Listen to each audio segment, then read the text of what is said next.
for breaching the contract. Tama yan. Pasok ka ng pasok mo dati, wala. So we are now going to the police station. And if you will not pull out, then okay, that's your own risk. Okay? Ikaw Michael kasi pasok ka ng pasok sa contract. Sir, sino naglagay ng police? Ako, Atty. Jose Cruz.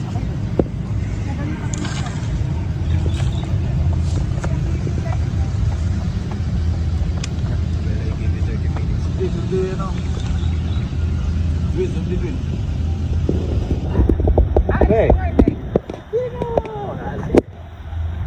Hindi.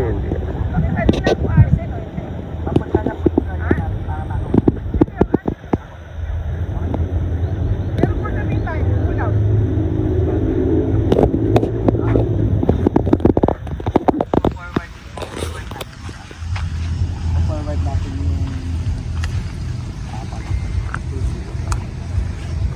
Isa na siya.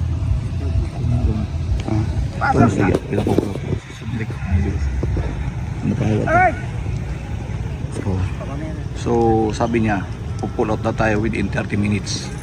Gusto daw natin kakasuhan yung may-ari dahil may papeles na, may pirmahan na, nag-okay yung may-ari. So, sabi ng attorney niya na kasuhan niyo yung may-ari. Sabi niya sa may-ari, pasok ka ng pasok eh. Ginano niya yung may-ari. So, siya daw yung attorney ng may-ari.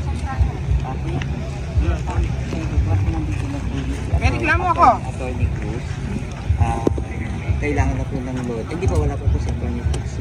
Kailangan po ng lawyer na natin. Para Okay. sa atin. Andito na po yung lawyer. Okay. Tapos ka. Okay po. I'm giving them Yes po, attorney. 20 minutes or 15 minutes to pull up. Pag hindi nyo pinaas dito, kakasuhan kayo. Okay po. Tandaan nyo yan, Epe. Okay po. So, nireklamo ko itong mga tao na ito. Pumasok na walang pahintulit dito. Eh, maliwanag na paglabag sa aming karapatan yan. Eh, nahandito na naman kayo at wala kayong gagawin. Dahil nahandito na kayo. Kami, formal na nagreklamo. Ha? Pinasok ito, walang consent. Kaya, Sir, pag may consent po sir, may papel po sir. walang consent. May Basta papel po, ngayon. Walang consent. Wala ka rin matitinig. Tinanggap niya yung bayad. No, you cannot argue with the lawyer kung sa'yo sa court kayo magpunta. I am giving you now. Pag hindi, pa-arrest sa kanila. Ha? Pull them out.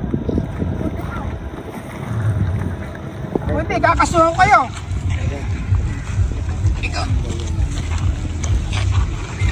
Doon na, paliwanag sa ano.